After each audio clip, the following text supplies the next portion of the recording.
अमृतलाल पुरोहित सिरोही शहर का रहने वाला हूँ। टाकरिया कॉलोनी में रहता हूँ। तेजू भाई, आपको भी बहुत बहुत धन्यवाद। भारत के सब हिंदू भाइयों को बहुत बहुत धन्यवाद। सभी भारतवासियों को बहुत बहुत धन्यवाद और उनको मकर संक्रांति की मैं शुभकामनाएं देता हूँ। आज भी उत्तर प्रदेश में मकर संक्रांति मनाई जा रही है। मेरे दिमाग में ये बात आई कि आरएसएस के 100 वर्ष राष्ट्रीय स्वयंसेवक संघ, मेरे विचार से इसका पूरी परिभाषा ये होती है जो राष्ट्र के लिए अपनी स्वयं की इच्छा से किसी बिना लालच, बिना किसी स्वार्थ देश की सेवा करने के लिए जो तत्पर रहता है, वो संस्था है राष्ट्रीय स्वयंसेवक संघ। और जो उसमें जो व्यक्ति निकलता है, तप के निकलता है, उसको बोलते हैं स्वयंसेवक संघ। डॉक्टर हेडगेवार जी ने एक विचारधारा उनके दिमाग में आई कि आने वाले भविष्य में हिंदुत्व को कैसे सुरक्षित रखा जाए। हिंदुत्व के ऊपर यदि किसी भी प्रकार की कोई आफत आती है, राजनीतिक आफत आती है, दूसरे देशों के द्वारा यदि आफत थोपी जाती है, तो उसकी देश की सेवा कैसे की जाए, नियमित रूप से देश की सेवा कैसे की जाए, हिंदुत्व को मजबूत कैसे किया जाए, लोगों के अंदर भारतीयता की परिभाषा को कैसे समझाया जाए, किस प्रकार से अच्छे स्वयंसेवक बनाए जाए, इस धारणा को दिमाग में रख करके और ये राष्ट्रीय स्वयंसेवक की स्थापना करी थी। राष्ट्रीय स्वयंसेवक एक बहुत पवित्र संस्था है, संसार में सबसे बड़ी संस्था है। इतने स्वयंसेवक इतने जो इस संस्था से लोग जुड़े हुए हैं, किसी संस्था में इतने लोग पूरे विश्व में जुड़े हुए नहीं है। 100 साल तक किसी संस्था का जिंदा रहना और किसी भी प्रकार की कोई इसका किसी ने कोई प्रतिकार नहीं किया है, ऐसी कोई टिप्पणी नहीं है, ऐसी कोई बात नहीं है जिसकी वजह से राष्ट्रीय स्वयंसेवक संघ को अपना विचार करना पड़े, सिर झुकाना पड़े। ऐसी संस्था जो 100 साल से चल रही है। बहुत बहुत धन्यवाद। भगवान की कुछ ऐसी कृपा है, राष्ट्र की ऐसी कुछ कृपा है। परंतु एक बात मैं बताऊं कि राष्ट्रीय स्वयंसेवक संघ द्वारा इस समय उनकी 100 शताब्दी पूरी होने के उपलक्ष्य में घर घर में हिंदुत्व की अलग को जगाने के लिए, सनातन धर्म के विचारों को जगाने के लिए उन्होंने जो हर एक क्षेत्र में, हर एक ब्लॉक में, हर एक जिले में, राष्ट्र के हर एक राज्य में जो इन्होंने इस प्रकार का विचार विमर्श करके लिए आयोजन जो रखा है, वो बहुत बढ़िया आयोजन है। और उस आयोजन में अच्छे वक्ता आएंगे, अच्छे साधु संत आएंगे, अच्छे व्यक्ति आएंगे, अच्छे स्वयंसेवक आएंगे और एक साथ सब मिल करके भोजन करेंगे, एक साथ मिल करके विचार विमर्श करेंगे, एक साथ मिल करके इस बात पर विचार करेंगे कि राष्ट्रीय स्वयंसेवक संघ के विचारों को आगे कैसे बढ़ाया जाए, स्वयंसेवक अधिक से अधिक कैसे बनाए जाए, राष्ट्र की सेवा के लिए तत्पर रहने के लिए उनको क्या शिक्षा दी जाए। देखिए, आदमी इंजीनियर बनता है, आदमी प्रशासनिक अधिकारी बनता है, आईएएस बनता है, आरएएस बनता है, इंजीनियर बनता है, वैज्ञानिक बनता है और कई उच्च पदों पर जाता है। ठीक है, उच्च पदों पर जाना चाहिए, वो उसका शैक्षणिक गुण है। परंतु उसके साथ में यदि व्यक्ति के पास में राष्ट्र के प्रति विचार नहीं है, हिंदुत्व के प्रति विचार नहीं है, सनातन के धर्म के प्रति विचार नहीं है, तो उसका जीवन मैं सोचता हूँ अधूरा है।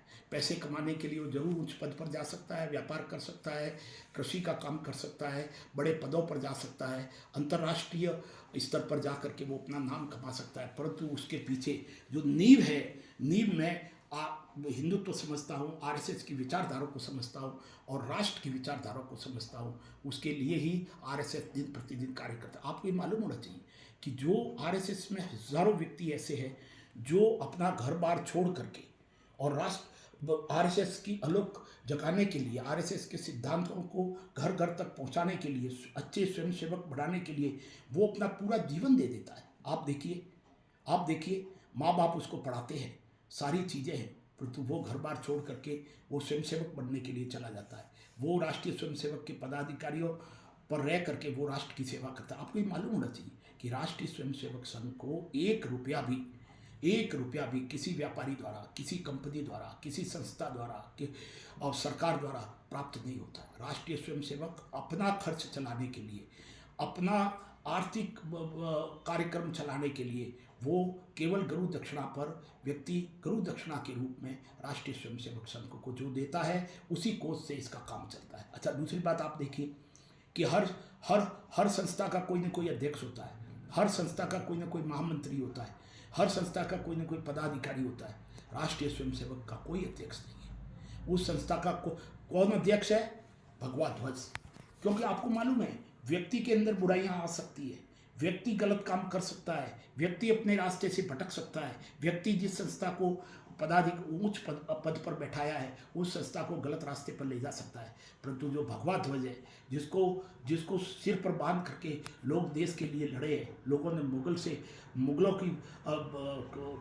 के सामना किया है, जो शिवाजी जैसे महाराजाओं ने देश को बचाने के लिए भगवे ध्वज का झंडा लेकर के वो युद्ध में कूदे हैं। भगवा ध्वज एक ऐसा है जो निष्कलंक है, और वो स्वयंसेवक संघ का एक अध्यक्ष कह दीजिए, उसका सर्वे सर्वा कह दीजिए, उसी को लोग प्रणाम करते हैं, उसी के आगे सर झुकाते हैं और उसी को सामने रख करके अपने सिद्धांतों को आगे बढ़ाते हैं।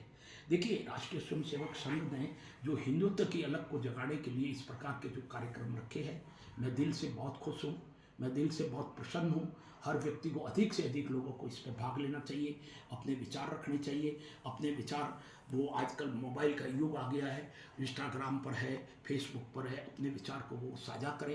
राष्ट्रीय स्वयंसेवक संघ, मैं तो देखिए एक बात बताऊँ, मेरी आज उम्र 70 साल पूरी हो गई है, परंतु मैं तो जो जीता हूँ वो ये है आरएसएस। मेरे अंदर जो खून दौड़ता है वो इसी सिद्धांत पर दौड़ता है, मेरी जो विचारधारा है वो इसी सिद्धांत पर आधारित है, मैं जो सोचता हूँ वो इसी सिद्धांत पर आधारित है।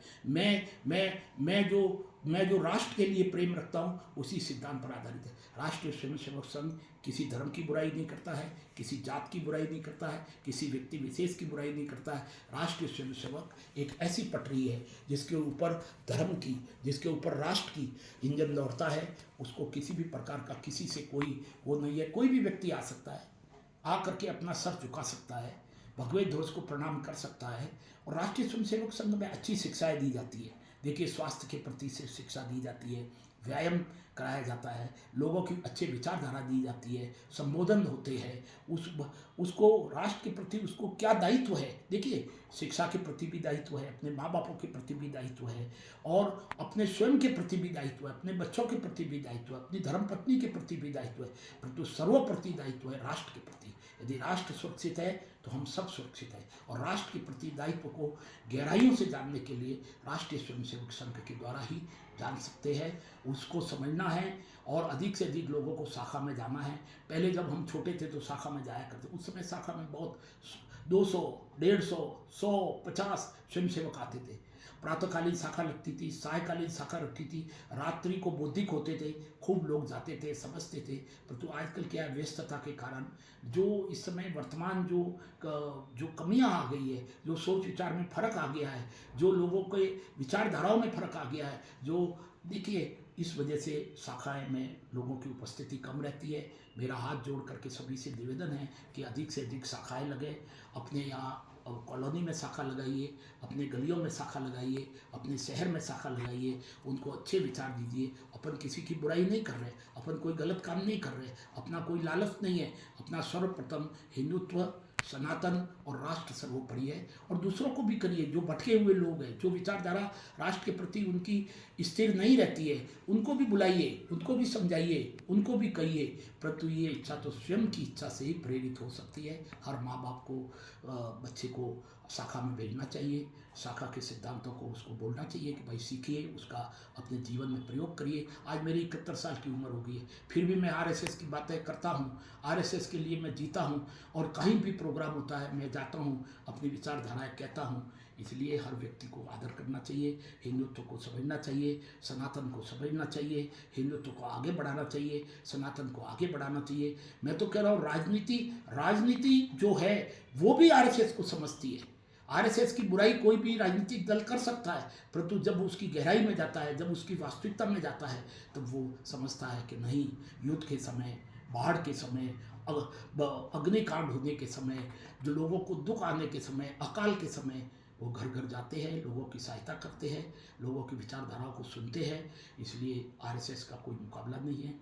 मैं आज दिल से ये कहता हूँ कि आपको आरएसएस के प्रति सदैव रखना चाहिए, जाना चाहिए, समझना चाहिए, देश के प्रति भावना रखनी चाहिए। राजनीतिक दल अपनी मजबूरी से कुछ भी कह सकते हैं, परंतु राष्ट्रीय स्वयंसेवक एक पवित्र संस्था है, किसी के प्रति गलत भावना नहीं रखती है। जो भी अंतर्राष्ट्रीय स्तर पर भी लोग समझते हैं कि ये कैसी संस्था है, बहुत 100 वर्ष की, ये 100 वर्ष हो गए पर अभी भी युवा है, न जाने इसकी उम्र कितनी है। इसकी उम्र का कोई पता नहीं है, हम चले जाएंगे, हमारे बच्चे चले जाएंगे, हमारे पोते चले जाएंगे, परंतु राष्ट्रीय स्वयंसेवक अपने सिद्धांतों को दृढ़ होकर के यहीं पर लोगों को गीत गाती रहेगी।